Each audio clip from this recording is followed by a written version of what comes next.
வணக்கம் மக்களே! இந்த வீடியோல நம்ம என்ன பார்க்க போறோம் அப்டின்னா, Kendriya Vidyalaya online admissions already ஆரம்பிச்சாச்சு.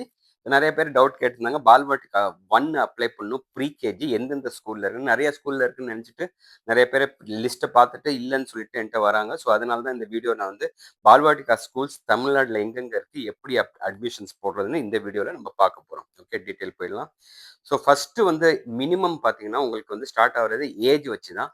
ஸோ, ஏஜ் வந்து உங்களுக்கு வந்து 3 வயசு கம்ப்ளீட் ஆயிருக்கணும். எப்பன்னு பார்த்தீங்கன்னா, 1 ஏப்ரல் 2026க்குள்ளார பார்த்தீங்கன்னா, 3 வயசு கம்ப்ளீட் ஆயிருந்ததுன்னா, உங்க குழந்தை எலிஜிபிள். அதுல வந்து பார்த்தீங்கன்னா, டேட் வந்து குடுத்துறாங்க. நீங்க வந்து பால்வாட்டிகா 1ன்னு போய் செலக்ட் பண்ணாலே ஆன்லைன்ல அப்ளிகேஷன் போடும்போது, அதுல வந்து இந்த 2 டேட்டுக்குள்ளார இருந்தா மட்டும் தான் நீங்க அப்ளிகேஷன் போட முடியும்.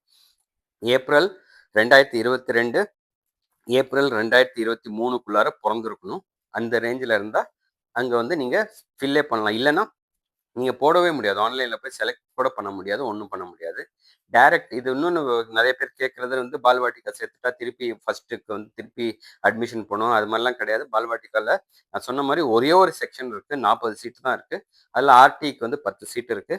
ஸோ, அந்த சீட் அப்படியே வந்து அவங்க ஃபர்ஸ்ட் ஸ்டாண்டர்டுக்கு போட்டுருவாங்க. அதுக்கப்புறம் அந்தந்த ஸ்கூல்ல பால்வாட்டிகா இருக்கிறதுல அந்த 40 சீட் குறையும். பால்வாட்டிகா வந்து ஆன்லைன் அட்மிஷன்ஸ் மட்டும் தான்.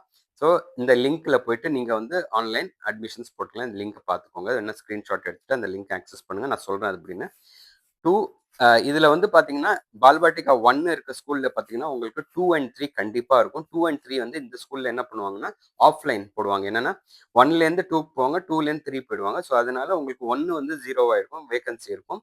2 அண்ட் 3ல என்ன ஆகும்னு பார்த்தீங்கன்னா, 1லேருந்து 2க்கு போம்போது நெறைய பேர் விட்டுட்டு போறவங்க இருக்காங்க. ட்ரான்ஸ்ஃபர்ல போனாங்கன்னா, அந்த சீட் கொஞ்சம் ஒரு 5, 6 சீட் வேக்கன்ட் இருந்ததுன்னா கிடைக்கும். அது வந்து டைரக்ட்டா ஸ்கூல்ல செக் பண்ணணும். அது எப்படின்னா, ஸ்கூல்ல வந்து நீங்க ஏப்ரல் 2ஆம் தேதியிலேருந்து 8ஆம் தேதி ஆஃப்லைன் அட்மிஷன் சொல்லியிருக்காங்க. நீ அந்த ஸ்கூல்ல போய் எந்தெந்த ஸ்கூல்ன்னு பார்த்தீங்கன்னா, கேவி ஐஐடி சென்னை, கிண்டி, கேவி சிஎல்ஆர்ஐ அடையார், அப்புறமா கேவி ஜிப்மர் கேம்பஸ் பாண்டிச்சேரி. இது வந்து பாண்டிச்சேரி ஸ்டேட் ஆன்லைன்ல செலக்ட் பண்ணா வரும். அதே மாரி KV central university Tiruvarur sorry. இந்த 4 ஸ்கூல்ல பார்த்தீங்கன்னா, உங்களுக்கு வந்து ஆன்லைன் அட்மிஷன்ஸ் நீங்க போட்டுக்கலாம். ஓகே. இதுல வந்து செகண்ட் அண்ட் தேர்ட் பண்ணணும்னா நேரா ஸ்கூல்ல இந்த 4 ஸ்கூல்ல போய் கேட்டு நீங்க சீட் இருந்ததுன்னா அப்ளை பண்ணிக்கலாம். அதே மாரி இந்த வருஷம் புது ஸ்கூல் ஆரம்பிச்சிருக்காங்க. KV CECRI Karaikudi and Krishnagiri. இந்த 2 ஸ்கூல்ல பார்த்தீங்கன்னா, உங்களுக்கு ஆன்லைன்லயே 1, 2, 3 3மே நீங்க வந்து அப்ளை பண்ணிக்கலாம். ஓகே. இது 3மே வந்து இந்த 2 ஸ்கூல்ல ஆன்லைன்ல நீங்க அப்ளை பண்ணிக்கலாம். அதுக்கப்புறம் உங்களுக்கு வந்து செலக்ஷன் ஆச்சுன்னா கால் வரும். ஸோ, நான் சொன்ன மாரி ஆன்லைன்ல லிஸ்ட் ஆகுற ஸ்கூல் பார்த்தீங்கன்னா, நீங்க தமிழ்நாடுன்னு செலக்ட் பண்ணாலே உங்களுக்கு பார்த்தீங்கன்னா, காரைக்குடி, திருவாரூர் அதான் சென்ட்ரல் யூனிவர்சிட்டினாலே திருவாரூர்